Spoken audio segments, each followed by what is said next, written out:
Compartilhar um pouco da palavra, viu, gente? Eu estou fazendo essa abertura aqui, mas no decorrer da noite, todos que quiserem terão a oportunidade de compartilhar a palavra, caso queiram também. Eu vou dar início, então. Bom, meus irmãos, quando falamos em promessa, deve vir na mente de vocês, na minha veio um monte, várias, né? Várias promessas feitas no período em que eu era criança, adulto. E quando recebemos uma boa promessa, ou é nos prometido algo bom, principalmente do nosso interesse, que precisamos muito, isso gera em nós algumas coisas, não é verdade?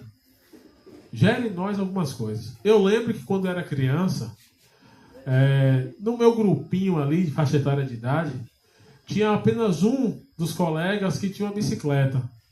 Era o primeiro neto, o primeiro sobrinho, o primeiro filho. Então era cercado de mimo, né? E ele era o único que tinha bicicleta. E eu lembro que ele ficava rodeando o quarteirão na bicicleta. E aquela... parecia o pato. Vocês já viram o pato, a mãe pato lá e os pintinhos atrás? Era a turma de menino correndo atrás desse rapaz que estava na bicicleta. Só que ele era ciumento com essa bicicleta e não deixava ninguém andar. Né? A gente ficava naquela vontade, mas ele não deixava. Até o dia que uma tia minha me prometeu dar uma bicicleta. Eu lembro que eu já não me importava mais se ele ia deixar ou não eu andar de bicicleta, porque eu recebi a promessa de que iria ganhar uma. Então eu lembro que aquela promessa de ganhar uma bicicleta, ela gerou em mim, primeiro, uma expectativa. Porque eu ficava perguntando, que dia fulana vem? Que dia fulana vem? Na expectativa dela vir e me dar aquilo que prometeu. Não é verdade? E junto com a expectativa, gente, a esperança. E junto com a esperança, a alegria. Esperança e alegria a tal ponto que eu já não me importava se eu ia ou não andar naquela bicicleta. Por mim, eu vou ganhar a minha mesmo. E vocês já observaram que é justamente isso que acontece com cada um de nós quando nos é prometido algo que precisamos muito. Uma esperança toma conta do nosso ser. A gente não dormia, a cabeça fervendo, até que chega alguém e promete justamente a solução para aquele problema que tirava o nosso sono. A Bíblia, gente, a Bíblia é um livro sagrado que contém inúmeras promessas da parte de Deus para o homem. Inúmeras. Mas existe duas promessas em especiais. Uma que já se cumpriu e a outra que ainda irá se cumprir. E eu quero chamar a atenção aqui de vocês para a promessa que já se cumpriu. Aqui no slide, vocês podem ver que existe uma cruz ali no meio. Aquela cruz ali é só um símbolo, viu, gente? Só aponta para algo. Essa cruz, ela está dividindo ali duas eras. Em vermelho está lá, Evangelho da Promessa. A palavra Evangelho, embora a gente fale muito, poucos conhecem o significado. A palavra Evangelho quer dizer boa nova, boa notícia. Quando alguém se intitula evangélico, ele quer dizer que ele é portador de boa nova. Mas que boa notícia é essa que da cruz para trás estava em promessa? Que promessa foi essa? Vocês lembram quando Deus criou o universo, incluindo o homem? Ele disse assim: façamos o homem à nossa imagem e à nossa semelhança. Não foi? E o homem foi feito à imagem e semelhança de Deus. Aquele homem, Adão, ele foi dotado em si mesmo de justiça, santidade, perfeição. Tudo isso existia nele. E foi-lhe dado o privilégio também de desfrutar da vida eterna. Porque no sétimo dia, é dito que Deus introduziu o homem no repouso. Se vocês observarem, do primeiro ao sexto dia, é dito assim: houve tarde e manhã. Deus estimulou, especificou limites, o início e o fim. Mas no sétimo, depois que todas as coisas estavam criadas, não existe isso. Houve tarde e manhã, o sétimo dia. Por quê? Porque aquele dia seria eterno. Não existiria contagem de tempo. Adão, dotado com essas virtudes, iria viver eternamente em contato com o seu Criador. É tanto que Jesus ali se apresentava a ele em toda a viração de tarde. Mas isso permaneceu? Não permaneceu, né, gente? Porque Deus deu a esse homem perfeito, que vivia em um ambiente perfeito, uma única ordem, um único preceito. Adão, de toda árvore que tem no jardim, você pode comer do fruto dela livremente. Mas da árvore que está no meio do jardim, a do conhecimento do bem e do mal, dela tu não come, porque senão certamente tu morrerás. E qual foi a escolha de Adão? Vocês lembram? Vocês lembram qual foi a escolha de Adão? Lembram, gente? Qual foi? Comeu, né? Quando Adão comeu do fruto, os seus olhos se abriu, diz Moisés lá em Gênesis, e ele percebeu que ele estava nu. Não é isso mesmo? E ele correu e fez para si vestes de folhas de figueira, para ele e para a mulher. Eu imagino assim, gente, ó. Por um certo momento, Adão ficou ali naquele conforto de que tinha resolvido o problema da desobediência dele. Eu estou nu, me cubro, resolvi. Até que a tarde chegou e Jesus, como de costume, se fez presente no jardim e disse: Adão. E Adão fez o quê? Quando ouviu a voz do Senhor? Se escondeu. Se escondeu? Por quê? Não é isso mesmo? Onde tu estás, Adão? Ah, Senhor, quando eu ouvi a tua voz, porque estava nu, tive medo e me escondi. Quem te fez saber que estava nu, Adão? Por acaso tu comeu do fruto que eu disse para tu não comer? Aí ali começa aquele jogo de empurra-empurra, né? Foi eu não, foi a mulher que tu me deu, né? Que é isso, mulher, que tu fizeste? Ah, Senhor, a serpente, ela me enganou e eu comi. Não é verdade, gente? Adão pecou. Quando Adão peca, ele condena não apenas a si, mas a toda a sua descendência a sentença de morte eterna. E se cumprindo aquilo que está lá em Isaías 59, eis que a mão do Senhor não está encolhida para que não possa salvar, nem surdos os seus ouvidos para que não possa te ouvir, mas as tuas iniquidades fazem separação entre vós e o vosso Deus, e o teu pecado encobre o seu rosto para que ele não te veja e não te ouça. Essa foi a condição em que Adão se encontrava, separado de Deus. Aquele que foi feito à imagem e semelhança de Deus, perdeu todo aquele privilégio. Ele estava despido de justiça, despido de santidade, despido de vida eterna. E aquele homem que era perfeito e iria viver eternamente, precisava urgentemente de um Salvador. De alguém que o salvasse daquela condenação de morte eterna. Mas Deus não poderia simplesmente salvar o homem, porque senão ele estaria acariciando o pecado, não é verdade? Para que Adão fosse salvo daquela condenação, alguém teria que pagar o preço pelo seu pecado. E o preço pelo pecado de Adão era a morte. Mas não era morte, gente, essa que a gente conhece, não, era morte eterna.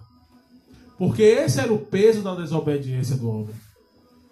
E quando Jesus compareceu ali, naquele momento, naquele final de tarde, foi justamente para dar a Adão uma boa notícia. Não é justamente isso que significa evangelho? Agora, irmãos, eu vou perguntar a vocês: de que boa notícia Adão precisava receber naquele momento?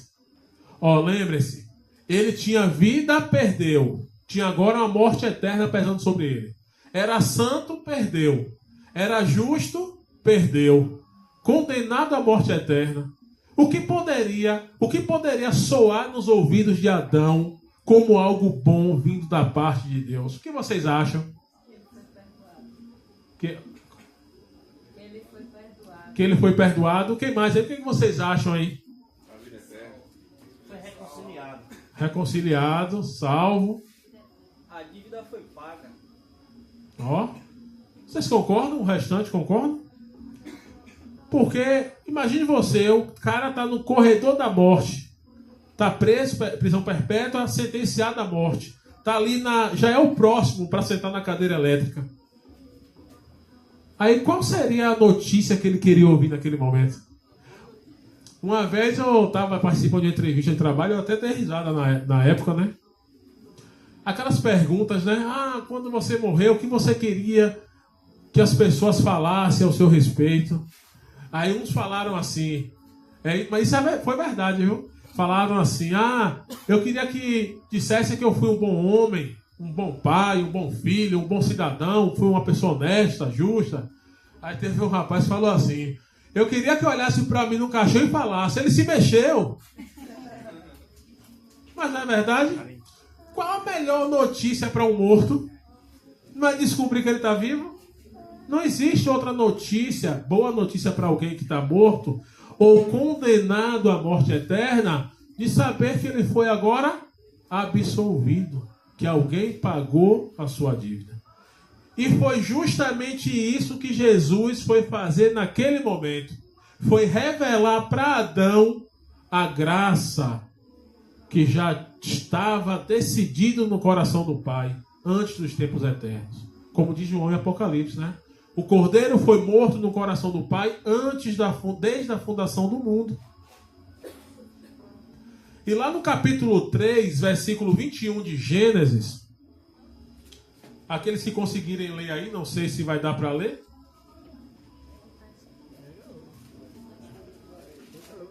Quiser, liga aí, Ivan. Depois você apaga, hein? Ivan tá ali do ladinho, já fica fácil. Dá para ver ali. Capítulo 3, versículo 21. Lembra que eu falei no princípio aqui que Adão, quando pecou, tratou de fazer vestes de folha de figueira para ele, gente? Vocês lembram? Para esconder a sua nudez. A nudez do homem representa o pecado, gente. A nudez do homem representa o pecado. Pecado este que o separava de Deus. E Adão tratou de esconder aquilo, cobrir aquilo com aquelas vestes. Mas Adão, embora vestidos com folha de figueira, ele se considerou nu quando se colocou na presença de Deus. Eu ouvi a tua voz porque estava nu, tive medo e me escondi. Mas ele não estava nu, literalmente. Ele tinha acabado de fazer vestes de folha de figueira, não é verdade? Aí aqui no capítulo 3, versículo 21 de Gênesis, aqui é dito agora uma ação de Deus em favor do ser humano. Aqui é dito assim: e fez o Senhor Deus vestes de peles de animal e os vestiu. Deus, gente, ele não apenas fez vestimentas novas para o homem, mas ele também as vestiu. Talvez se Deus tivesse oferecido, bem capaz do homem orgulhoso rejeitar, né? Como a criança, quem é mãe aqui sabe. Pai menos, mãe mais. Não é? Quando vocês vão arrumar o filho de vocês para um evento, vocês deixam ele abrir o guarda-roupa e pegar a veste que quer? Não é isso mesmo? Você veste o seu filho. Se ele for um filho obediente, né, ele vai aceitar. Se for rebelde, se esperneia, se joga no chão. Tem uns que até arranca a roupa e joga lá, né? E é isso que acontece hoje no mundo espiritual. Aqui, gente, essas vestes que o Senhor fez de peles de animal aqui, representa justamente a promessa que ele fez a Adão. De dar a Adão, ou seja, ao homem, aquilo que ele necessitava. Aqui, ó, evangelho e promessa. Essa era a boa notícia que estava em promessa. Nesse período de Adão até a cruz. Foi prometido ao ser humano salvá-lo da condenação de morte eterna, pagando o preço por todos os seus pecados e dando ao homem um perdão. justificando o homem da sua ação, reconciliando ele com o céu mais uma vez, o santificando. Santificar quer dizer separar, gente. Separando ele da culpa dos seus pecados, para que ele mais uma vez pudesse ser achegado a Deus. E mais uma vez ser restituída a vida eterna que foi perdida. Tudo isso, aí está listado alguns dos benefícios, vindo acompanhado com a promessa que Deus fez ao homem. E essas vestes representam isso. No decorrer das Escrituras, vocês vão observar que essas vestes representam a justiça, a salvação. Isaías mesmo disse, né? Falou assim: regozijar-me-ei muito no meu Deus, a minha alma se alegra no meu Senhor, porque me cobriu de vestes de salvação e me envolveu com o seu manto de justiça. Tal como noiva que se enfeita com as suas joias e o noivo com o seu turbante. Esta foi a promessa, a boa notícia que Deus deu ao homem após o pecado. Agora, vocês acham que todos aqueles que ouviram isso, foi criado neles também uma expectativa? Uma esperança, uma alegria? Foi, gente. Em toda a Escritura, de Gênesis até a cruz, a expectativa de todo homem que ouviram essa boa notícia foi desta promessa se cumprir. Mas o fato de ter Deus prometido isso ao homem, queria dizer que o homem já tinha o que foi prometido? Não, né? Eu costumo dar um exemplo assim, né? Tá ali a Igor. Jane é a esposa dele, viu, gente? Igor, Jane precisa muito de um aparelho celular, não tem condições de comprar, depende do marido. O marido vê naquela necessidade dela, vai lá e promete a ela um iPhone 17 Pro Max. Né? Promete a ela esse iPhone. Agora, como é que Jane passa a viver a partir desse momento? Quando Jane chegar até a filha dela, vai falar o quê? Será que vai falar para a filha o quê? Olha, minha filha, eu vou ganhar um iPhone 17 lançamento. Oxe, mãe, tu não tem condições de comprar? Eu sei, mas Igor vai me dar. Não é? Chega no trabalho para as colegas, chega para todo mundo que ela conhece, ela vai dar essa boa notícia. Mas o fato, Jane, de Igor ter te prometido esse telefone, o fato de ter Igor prometido esse telefone a você, quer dizer que você tem um iPhone? Não tem, né? O que você tem é apenas a expectativa dele cumprir com a promessa que ele fez. Se ele for uma pessoa de palavra, ele vai cumprir, não é verdade? Assim, meus irmãos, foram estes homens. Jacó, por exemplo, lá em Gênesis, quando ele está proferindo as bênçãos proféticas para seus filhos, ali depois de abençoar Adão, é engraçado como é como se ele abrisse um parêntese ali e fala algo que está aparentemente fora do contexto.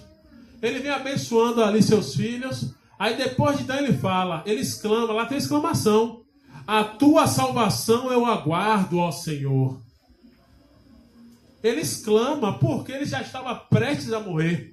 Pouco tempo depois ele morreu. E ele ainda não tinha visto a salvação que Deus prometeu.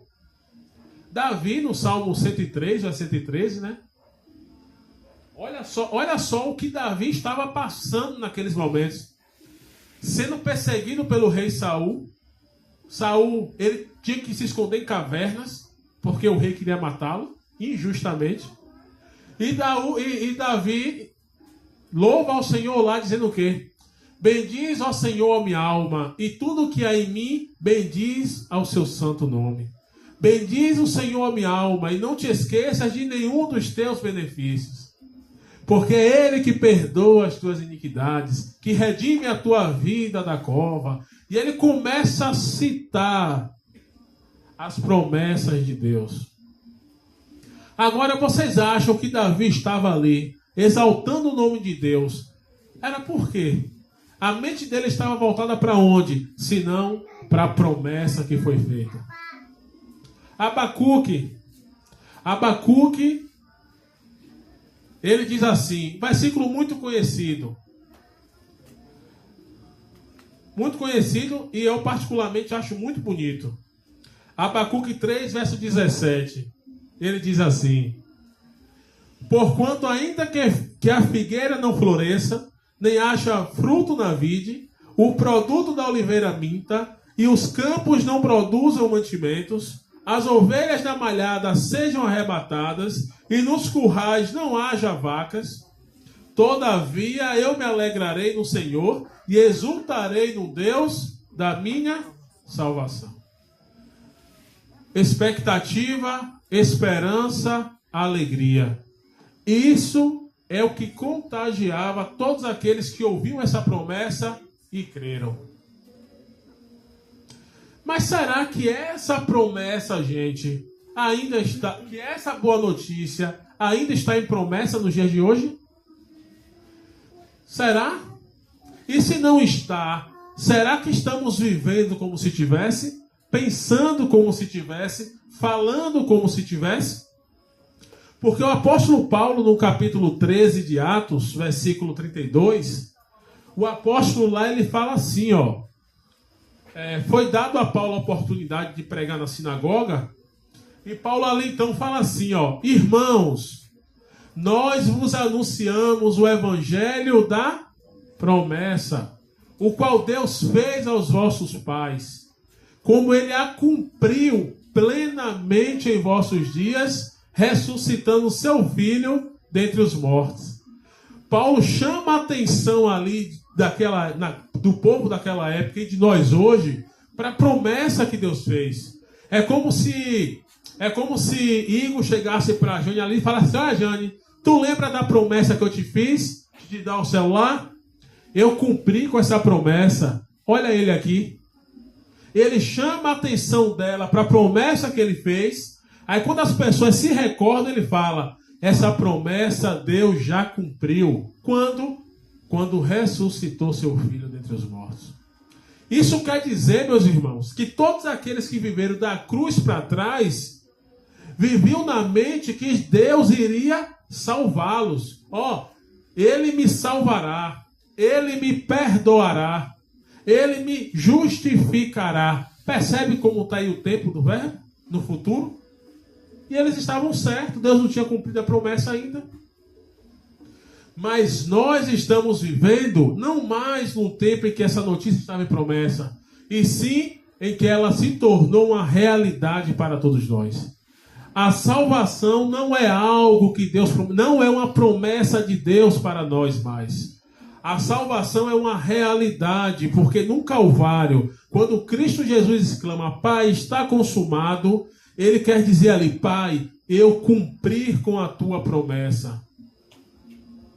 O teu povo está salvo, porque eu paguei o preço por todas as iniquidades que eles cometeram e que eles ainda irão cometer. Agora, eu volto ao exemplo de Jane ali. Depois que Igor cumpre com essa promessa de te dar um celular, tu vai continuar falando aí para as demais pessoas que tu vai ganhar um celular ou que tu não tem um celular? Ou tu vai afirmar com toda segurança e clareza que tu agora tem um celular? Tu vai até passar assim para todo mundo ver. Não é isso mesmo? A mesma coisa aqui, gente. Se antes da cruz essa boa notícia estava em promessa, e na cruz ela se cumpriu, hoje que estamos vivendo em um período depois da cruz, como lidamos com essa promessa? Se antes da cruz ele iria nos salvar, na cruz ele cumpriu, hoje podemos dizer que José está salvo ou não? Podemos? Mas por quê?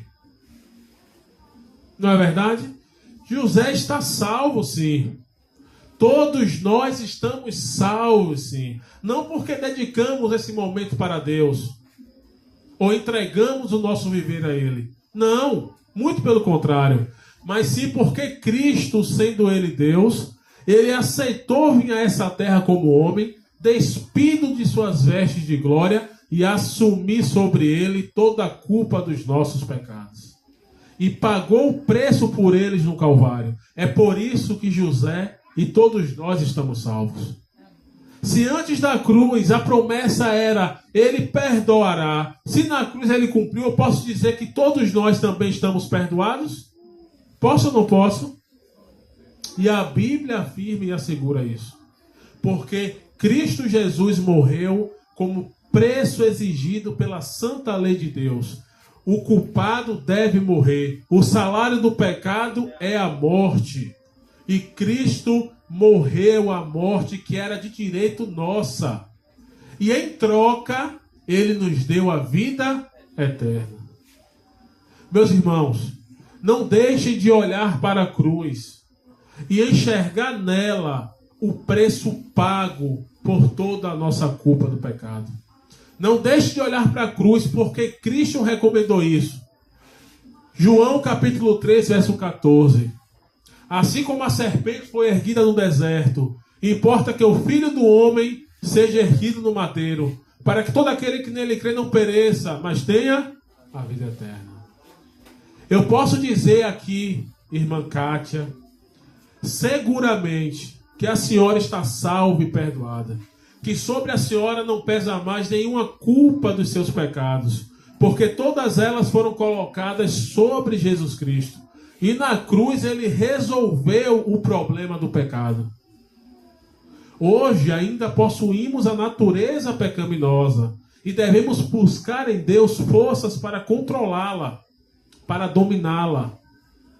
Mas a culpa dos pecados que hoje praticamos por causa dessa natureza, Cristo pagou o preço por ele no Calvário. Ele aniquilou o pecado pelo sacrifício de si mesmo. Isso está lá em Hebreus 9. O sacrifício dele foi suficiente para resolver o problema do pecado. E o que ele quer agora é que nós tenhamos uma nova consciência. Nos arrependemos. Ou seja, arrependimento quer dizer mudança da mente. Vamos deixar de olhar para nós e olhar para Cristo. Porque Cristo, homem, alcançou esses benefícios para nós, miseráveis pecadores. Algo que é impossível para o homem alcançar. Porque se fosse possível, Deus teria obrado em vão. Não é verdade? Então que não venhamos fazer nulo o sacrifício de Cristo para nós, mas possamos lançar mão por meio da fé, da salvação, do perdão e da vida eterna que foi conquistada para nós, não comprado por ouro nem prata, mas foi o sangue do Filho de Deus que foi necessário ser derramado no Calvário para nos lavar e nos remir de toda a culpa do pecado. Eu finalizo aqui essa palavra. No decorrer da programação vai haver mais exposição da palavra, mas se alguém quiser fazer algum comentário, alguma exposição, se tiver alguma dúvida também a respeito do que foi dito, sintam-se à vontade. Caso contrário, a gente vai dar continuidade com o louvor e mais um momento de oração.